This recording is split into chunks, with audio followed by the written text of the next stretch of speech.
Friendly fire.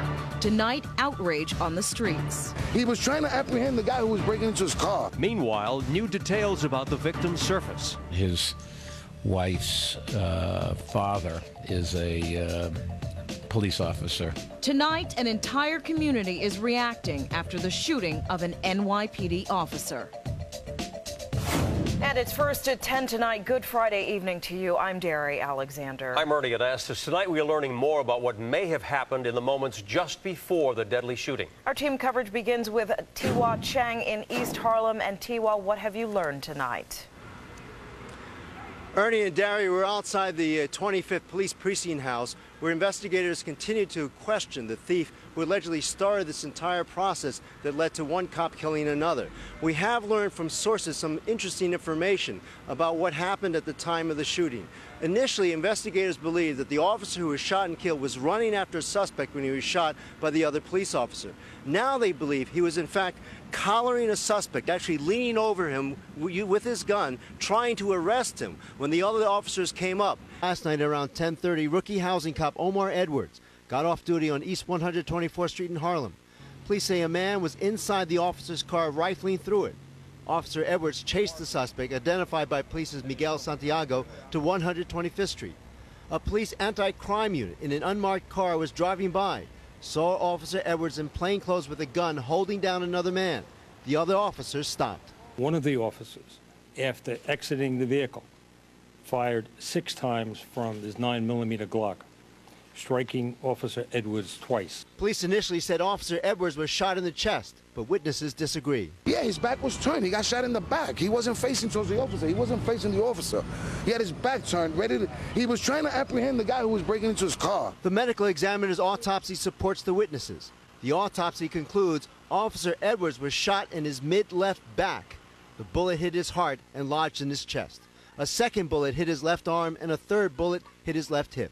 Reverend Sharpton wants a federal investigation. I think the federal government has to really step in and say, is there a pattern where at the scene of a crime or an alleged crime, a black cop is assumed to be the suspect? This is where Officer Edwards was shot to death by Officer Dunton, 125th Street between 1st and 2nd Avenues. You can see it's not residential. It's basically the on and off ramps to the old Triborough Bridge. And it's pretty noisy here, too. Not a lot of people either. So if it's important to know whether Officer Dunton shouted, "Stop police," before he shot and killed Officer Edwards, it's going to be hard to find anyone to prove or disprove that. But sources say the alleged thief, Santiago, says he heard Officer Dunton say, "Drop the gun." Rest assured, we will find out exactly what happened here, see what we can learn from it, so it may never happen again. Because Officer Edwards was black and Officer Dunton is white, a number of black officers have said they are again afraid that whenever they're not clearly identified, that white officers mistake them for criminals. It's like everyone on this block knew Officer Edwards, and they all say that he was a hero. Tonight, many of them stopping by the family's house to pay their final respects, including Police Commissioner Ray Kelly. I can't believe it. I don't know what to say. Officer Omar Edwards' father remains in shock. His son, just 25 years old, is dead, killed doing what he always wanted to do, serving as a New York City police officer. He always wanted to be a police officer from he was small. That was his dream. Today, the officer's family, his friends, and his neighbors are remembering the young man they all say was a hero in this neighborhood. Shouldn't have happened to him. That was one of the cops they should have had around, because it shouldn't have happened to him. He got 2 kids. He got a wife. The officer's mother and wife of just 1 month have stayed behind closed doors today. This neighbor tells me that the officer's mother shared the shocking news with him early this morning. She's taking it pretty hard, you know. The dad, of course, is also taking it very hard, and everybody's in the building, I guess, you know, it's very sad. Outside the officer's home, candles colored blue and white burned tonight, a tribute to the colors he so proudly wore. In fact, friends tell me his goal was to one day be the city's top cop. In a sad irony, the police commissioner tonight visited the officer's family. Now, I just express condolences. It's a terrible tragedy.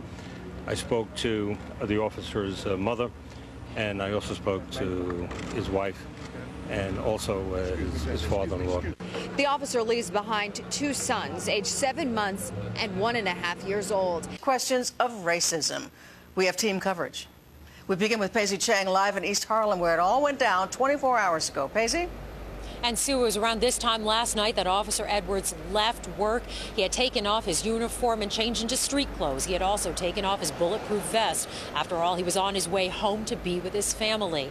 How could he have possibly known that just a few hundred feet away, he would need that bulletproof vest to protect himself from the gun of a fellow officer?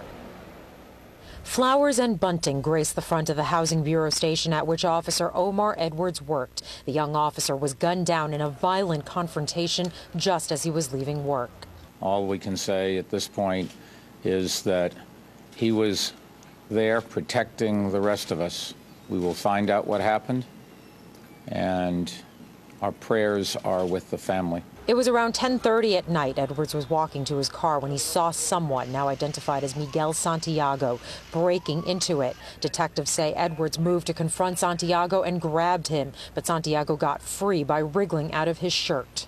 We believe that at this point, Officer Edwards, with his gun drawn, chased the individual north on 2nd Avenue to 125th Street and east on 125th Street towards 1st Avenue. At that exact moment, an unmarked car with plainclothes officers was across the street, who saw a man being chased by another man with a gun. Wearing their badges, police say the officers got out of the car and identified themselves. But detectives say Edwards turned with the gun in his hand, and one officer fired 6 times from his 9mm gun, striking Edwards twice. My heart dropped. I just said no, I didn't want to believe it, because I just felt that this guy was a real good guy, that this shouldn't have happened to him. On the social networking site Facebook, there are already tributes to Edwards. His friends say even in high school, Edwards talked about being a police officer. In this time of extreme grief, Edwards' father shared some fond memories of his son. He was a wonderful, wonderful child. For me, he was small. For me, he was a baby. He was wonderful. Edwards leaves behind his wife and their 2 young children. Reverend Al Sharpton has already called for a federal investigation into this shooting death. And tomorrow morning, he and other community leaders and activists will hold a vigil at the very spot where Officer Edwards was killed. School yearbook picture. Dunton is 30 years old. He's been on the force for 4.5 years. Today, the officer's parents, Tom and Fran Dunton, did not have any comments for reporters as Suffolk County Police escorted them from their home in Medford. With 15 feet separating them, did Officer Dunton fear he was in a kill or be killed situation when he opened fire on Edwards? What do police guidelines say? Jonathan Deeds continues our coverage with more on those questions.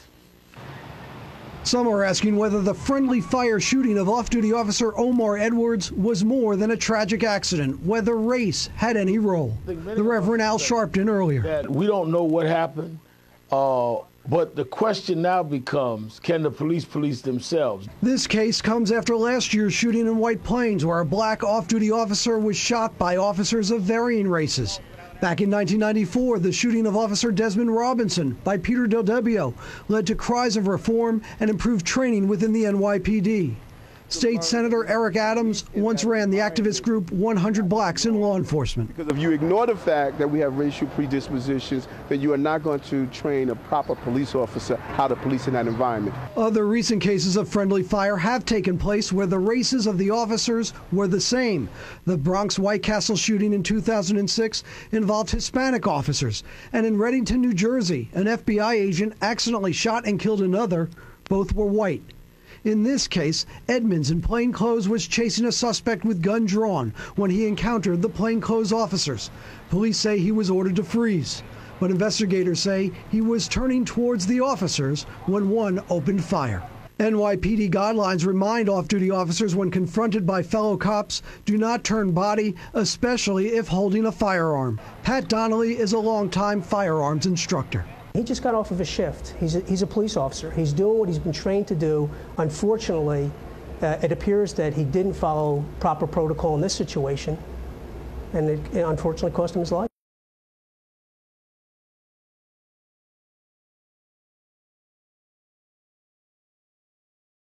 The autopsy concludes Officer Edwards was shot in his mid-left back. The bullet hit his heart and lodged in his chest. A second bullet hit his left arm and a Unfortunately, It appears that he didn't follow proper protocol in this situation, and it unfortunately cost him his life.